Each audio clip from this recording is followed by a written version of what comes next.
I'm Alex Lockridge, the pastor at First Baptist Church here in Moorhead. This is a conversation with First Baptist Church, and joining us today is Flora.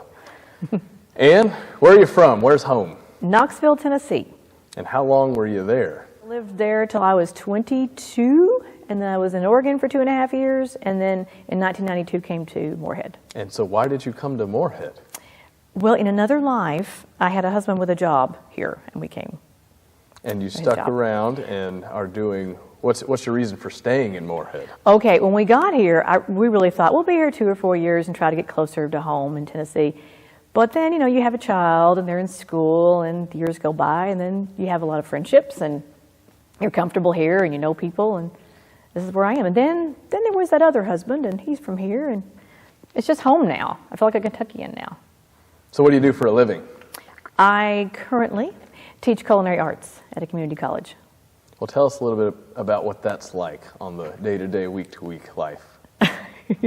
Well, I just teach people how to. We do have some classroom time where there's normal instruction and there's reading and homework, but we do a lot of hands-on, and my program operates a bakery and a cafe for the public, so we do have those retail outlets that we manage, so that's fun. And if folks have never been to that cafe or bakery, they are missing out.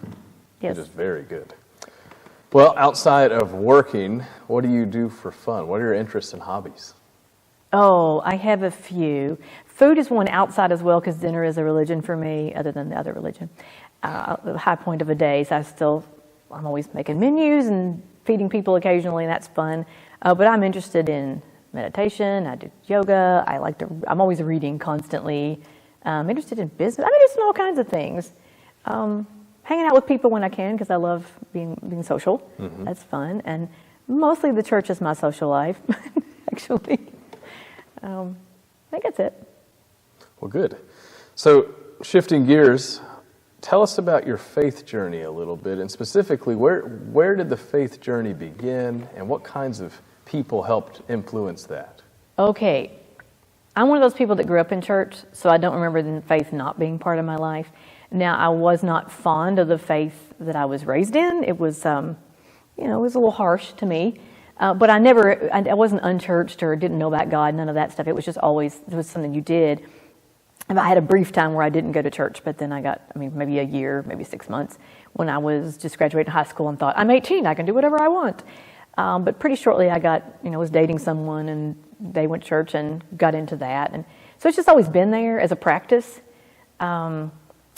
But somewhere in my time here at FBC, it began to be more of my own internal faith journey. I went sort of off the map in my own self and began to figure out what that meant for me. And so this has been a good place to grow. And for people, mostly, honestly, they've been here. There were good influences at the First Methodist Church I attended in college.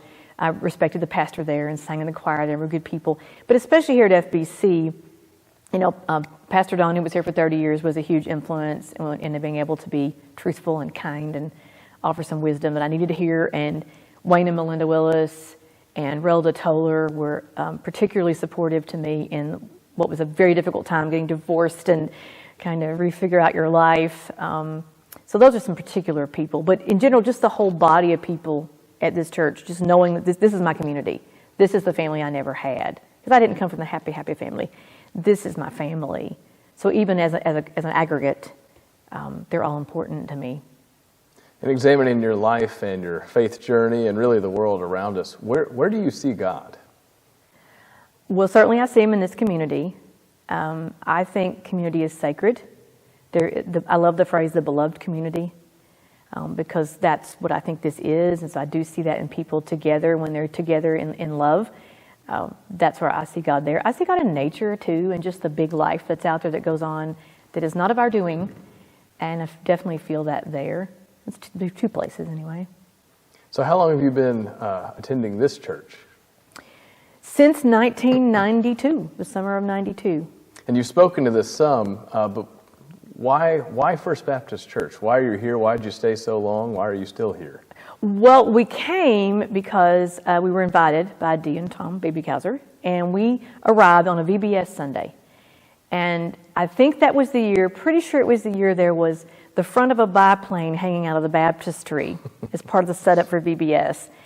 And we were greeted very warmly, and there was with the display that was going on for VBS seemed to tell me that this was a very creative and dynamic and alive church with some cool things going on that I wasn't used to. That never happened in any church I was involved in. So that seemed all good. And we stayed. But on the long term, I've stayed because this is community and family. There's support and love here in the good times and the bad. And it's just become my family. So I don't, even though I've moved half an hour away, I don't want to be in another church.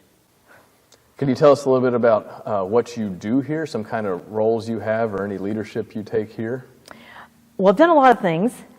I've taught Sunday school only once. That was not my calling. 3rd and 4th grade boys, whew, that was rough.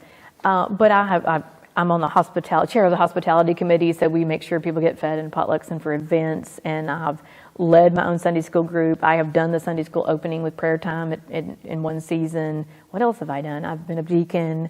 I've done various work groups and just been in deep. And in the choir, I cannot forget the choir. Musical talent. Yeah, always one of the singers in the choir every Sunday, one of the faithful.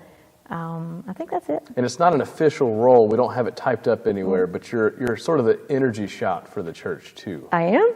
As a choir member who expresses herself and truly enjoys worshiping and participating. Okay, yeah. People look to you. That has been commented on, yes. I'm one of the swayers. Yes, well, we need that energy. And some people like that, yes. So if you were to talk to someone in the community who is entirely unfamiliar with our congregation or church, how would you describe us? I have found us to be a very loving group of people and a pretty open group of people. We don't have a party line you've got to believe. In fact, I would say if people, especially people who aren't sure about church, like what is this church thing?